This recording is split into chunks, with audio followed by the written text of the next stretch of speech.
Assalamualaikum warahmatullahi wabarakatuh. Pada kesempatan kali ini, kami dari kelompok 3 akan mempresentasikan indikator ekonomi mikro di pasar tradisional. Kami mengambil sampel dari Pasar Rukoh di Banda Aceh, tepatnya pada toko usaha dagang Cahaya Hidup. Sebelum memulai, izinkan kami memperkenalkan diri terlebih dahulu. Tim kami terdiri dari beberapa anggota, saya, Tasya Aulianisa, beserta rekan lainnya yaitu Nur Fadila, Suci Nabila Fadlian Nur, Dwi Agni Resyaningrum, dan Nusyura Kibrah Zara. Pasar Rukoh termasuk ke dalam beberapa jenis pasar antara lain. Yang pertama, pasar tradisional. Pasar tradisional adalah tempat terjadinya jual beli secara langsung. Di pasar tradisional, transaksi dilakukan dengan cara tawar-menawar dan jenis barang yang dijual biasanya beragam, termasuk kebutuhan pokok, sayur, ikan, dan daging. Ciri-ciri pasar tradisional, yang pertama transaksi secara langsung atau tatap muka, yang kedua ada proses tawar-menawar harga, yang ketiga barang yang dijual umumnya kebutuhan sehari-hari, dan yang keempat biasanya berada di area permanen atau semi-permanen. Yang kedua, pasar persaingan sempurna.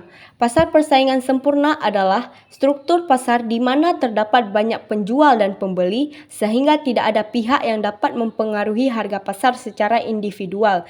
Ciri-ciri pasar persaingan sempurna, yang pertama, banyak penjual dan pembeli. Yang kedua, produk yang dijual bersifat homogen. Yang ketiga, informasi pasar tersebar dengan baik sehingga semua pihak memiliki pengetahuan yang sama. Dan yang keempat, tidak ada hambatan keluar masuk pasar.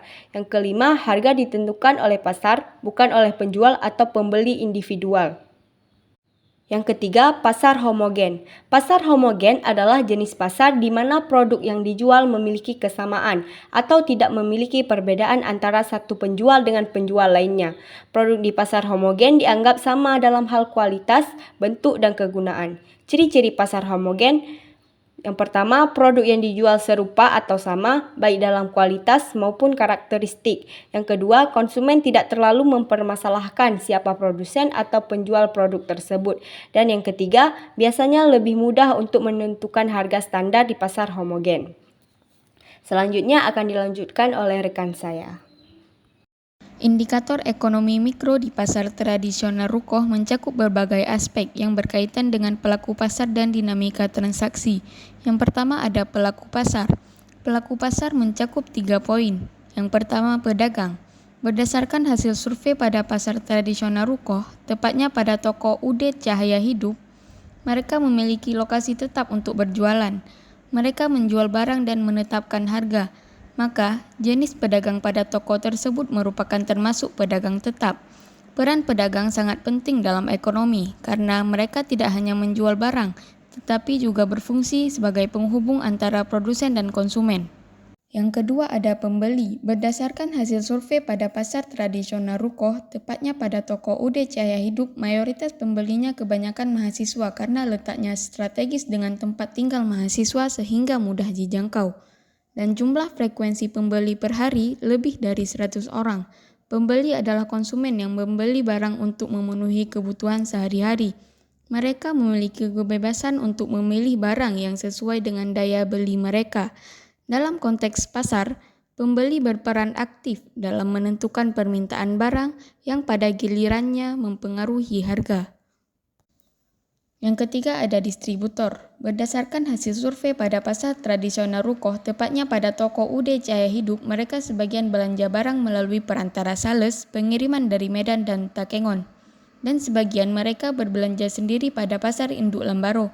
Distributor merupakan pihak yang menyalurkan barang dari produsen ke pedagang. Mereka memainkan peran penting dalam rantai pasokan, memastikan bahwa barang tersedia di pasar untuk dijual kepada konsumen. Distributor membantu mengurangi jarak antara produsen dan konsumen, sehingga barang dapat diakses dengan lebih mudah. Indikator kedua ada harga barang. Berdasarkan hasil survei pada pasar tradisional Rukoh, tepatnya pada toko UD Cahaya Hidup, harga barang di pasar tradisional seringkali mengalami fluktuasi yang mencerminkan dinamika permintaan dan penawaran. Ketika permintaan meningkat, harga cenderung naik dan sebaliknya. Jika pasokan barang melimpah, harga dapat turun, dan harga pada toko tersebut juga tergantung cuaca. Ketika hujan terus-menerus selama 3 hari, maka harga barang di Medan cenderung naik karena tidak dapat berproduksi barang banyak, sehingga barang distributor akan naik.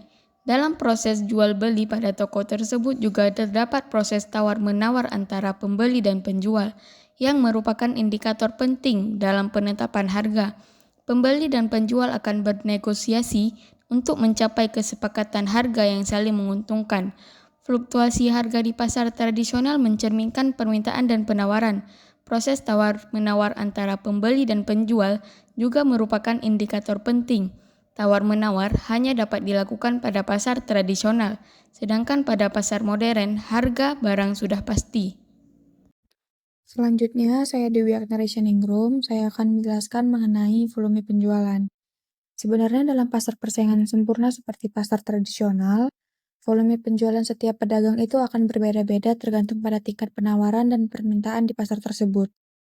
Karena produk yang dijual biasanya serupa atau dianggap homogen, seperti beras, sayuran, buah-buahan, para pedagang tidak bisa memengaruhi harga mereka sendiri. Biasanya para pedagang mengikuti harga pasar yang berlaku. Ini berarti masyarakat harus menerima harga yang ditetapkan oleh pasar. Masyarakat tidak memiliki kendali untuk menaikkan atau menurunkan harga. Jika seorang pedagang mencoba menaikkan harga, maka konsumen akan beralih ke pedagang lain karena produk dianggap homogen.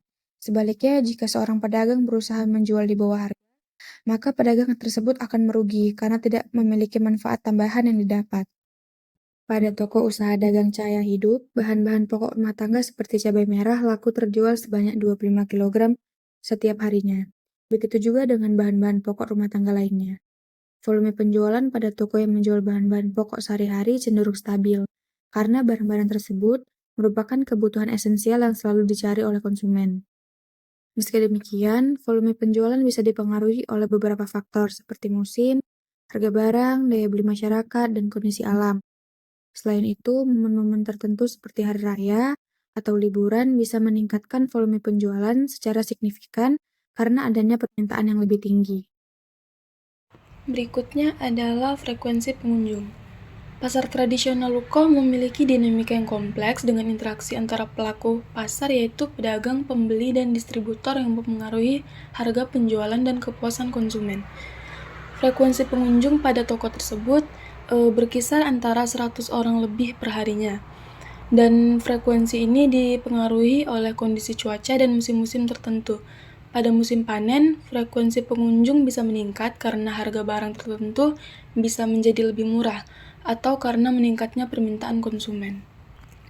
Dan pengunjung di pasar Rukoh ini kebanyakan adalah mahasiswa karena posisi pasar tersebut dekat dengan beberapa kampus. Berikutnya adalah kualitas dan variasi produk. Kualitas dan variasi produk sangat penting bagi pembeli untuk dapat membandingkan, membedakan, dan juga memilih di antara beberapa barang untuk memenuhi kebutuhan pribadinya. Semakin banyak dan bagus kualitas suatu produk di satu tempat, maka konsumen akan merasa puas dan melakukan pembelian pada tempat dan produk tersebut. Menurut Benson dalam buku Pemasaran dan Kepuasan Pelanggan menyatakan bahwa indikator variasi produk adalah sebagai berikut. Yang pertama adalah produk yang beragam, yang kedua jenis produk yang beragam, ketiga bahan produk yang beragam, keempat desain produk yang beragam, dan yang terakhir adalah kualitas produk yang beragam. Nah, di toko UD Cahaya Hidup ini sendiri, barang yang dijual merupakan barang sembako atau kebutuhan rumah tangga, dan sayuran yang dijual juga terlihat segar dan dengan kondisi yang sangat baik. Berikutnya ada sistem transaksi. Sistem transaksi adalah sistem yang mencakup seperangkat aturan, lembaga, dan mekanisme yang dipakai untuk melaksanakan pemindahan dana, guna memenuhi suatu kewajiban yang timbul dari suatu kegiatan ekonomi. Di sini, sistem transaksi terbagi menjadi dua, yaitu sistem pembayaran tunai dan metode pembayaran bank transfer. Sistem pembayaran tunai, perbedaan mendasar terletak pada instrumen yang digunakan. Sistem pembayaran tunai menggunakan uang kartal atau uang kertas dan logam sebagai alat pembayaran. Selanjutnya, metode pembayaran bank transfer. Bank transfer adalah metode pembayaran online paling favorit di Indonesia saat ini. Ini dianggap sebagai cara pembayaran yang paling nyaman. Sekitar setengah dari pelanggan yang belanja online menggunakan bank transfer untuk pembayaran melalui cash on delivery, kartu kredit, atau metode pembayaran lainnya. Berdasarkan hasil survei yang kami lakukan, sistem transaksi yang digunakan pada pasar tradisional di Rukoh, khususnya di usaha dagang cahaya hidup, mengandalkan dua metode utama, tunai dan transfer. Pembayaran tunai tetap menjadi pilihan populer di kalangan pelanggan, karena memberikan kemudahan dan kepastian dalam transaksi langsung. Namun, untuk memberikan fleksibilitas lebih, usaha dagang cahaya hidup juga menerima pembayaran melalui transfer bank, yang memudahkan pelanggan yang tidak membawa uang tunai atau yang ingin bertransaksi secara non-tunai. Dengan kedua metode ini, usaha dagang cahaya hidup dapat melayani berbagai preferensi pelanggan, memastikan transaksi yang nyaman dan aman. Sekian penjelasan dari kelompok kami. Apabila ada kekurangan, mohon dimaafkan. Wabillahi taufik wal hidayah. Wassalamualaikum warahmatullahi wabarakatuh.